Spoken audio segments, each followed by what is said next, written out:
I literally feel like I have one choice when it comes to living, and that is to live in an apartment. And to me, there's something wrong there, and that's not aligned with what our country was built on.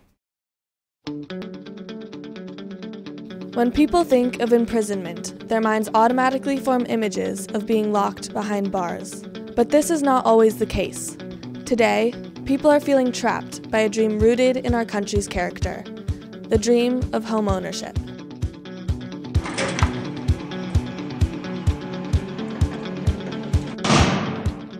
I'm Donnie Bishop. And I'm Alyssa Ackerman. This is our soon-to-be home. My name's Tim. And my name's Celeste. My name is Sonia DeFajan, and I live in this tiny house.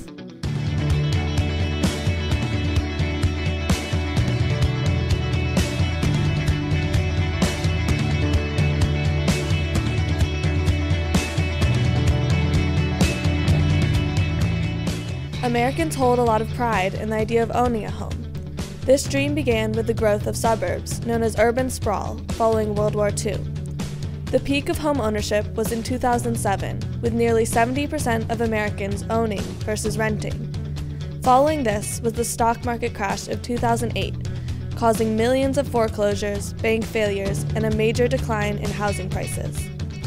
These factors trapped millions of Americans with unaffordable mortgages, causing the dream of home ownership to become unattainable for many.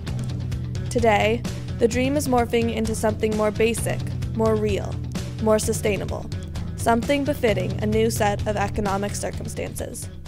We actually have choice to live in other ways rather than in cookie-cutter houses or suburban neighborhoods and larger spaces.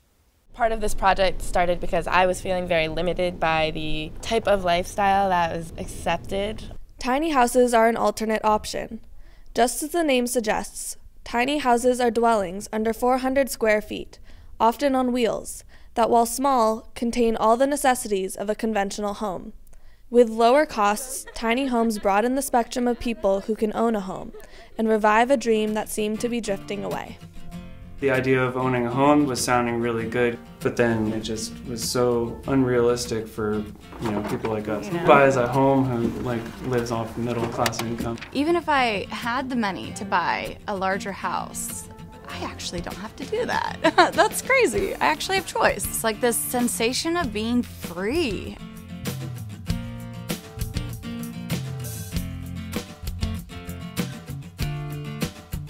My lifestyle was not sustainable with the way that rents were going up. My income wasn't enough for me to stay in Sonoma County. This is my community, and I wanted to stay here. I feel like this tiny house has given me the opportunity to be able to stay in the county that I love. I couldn't be happier about that. It would give me my own four walls and space to do as I please with, because I'm really tired of renting and, living in someone else's space and giving someone else thousands of dollars in a deposit and then worrying about the space I'm in so that I make sure I get my money back when I leave, If I had a house, I have to work so many hours. I have to make sure I maintain a certain income. With this, I don't have to worry about that.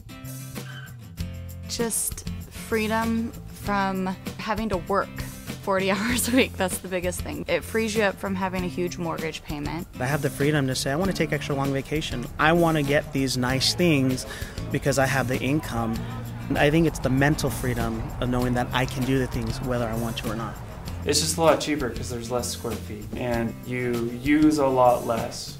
Tiny houses encourage people to live simply. This lifestyle was developed by Henry David Thoreau, who also lived in a small dwelling. Thoreau himself said, "Do not trouble yourself much to get new things. Things do not change, we change.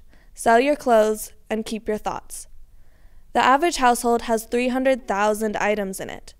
Tiny houses liberate people from the burden of these belongings and allow them to achieve a sense of psychological freedom. Material goods cause stress. The less you have, the less you have to worry about. Tiny house living really pulls the reins in on consumption for people. What do you really need in your daily life to feel fulfilled? Not really that much. I am excited about just letting go of the stuff and trying to clear up space for human connection, which is what life should be about anyways. It's freedom from more. It's significant to me how much less time I spend maintaining my possessions because I have far less if I'm living in a tiny house. I would rather have far less and have all the time I want to be able to do whatever the heck I want. Tiny homes allow people to invest their time and money in the pursuit of a more spacious existence, where they can achieve the dream of owning a home without compromising their financial, psychological, and physical freedom. I love the nomadic lifestyle. I love the idea of when my son, who's now 10, turns 18, I can take my tiny house anywhere I want, and it's still my little house, and I can grow an attachment to a space, but not be like rooted in any particular location geographically. I spend more time out in my community, I spend more time with my friends and my kids. And one of the mottos of tiny house living is go tiny, live big. And I feel like I'm living bigger because I'm living tinier. So.